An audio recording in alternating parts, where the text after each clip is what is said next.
আসসালামু আলাইকুম গাইস, আশা করি সকলে ভালো আছেন। তো যেখান থেকে দেখছেন আমার এই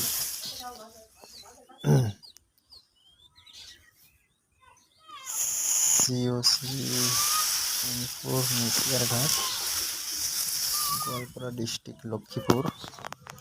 কোনো ভাই যদি এই ঘাসের কাটিং লাগে স্ক্রিনে নাম্বার দেওয়া হবে, যোগাযোগ করবেন। দেখেন একটা করে ঘাসের কাটিং, দেখেন এক একটা করে ঘাসের কাটিংয়ের থেকে কতগুলো চারা হয়েছে, ঘাস হয়েছে। আপনাদের যদি এরকম ঘাসের কাটিং লাগে স্ক্রিনে নাম্বার দেওয়া হবে, যোগাযোগ করবেন। আমার ইউটিউব চ্যানেল থেকে দেখলে চ্যানেলটা সাবস্ক্রাইব করবেন। যদি ফেসবুক চ্যানেল থেকে দেখেন, ফেসবুক পেজ থেকে দেখেন, তাহলে ফলো করবেন, লাইক করবেন, শেয়ার করবেন। আসসালামু আলাইকুম।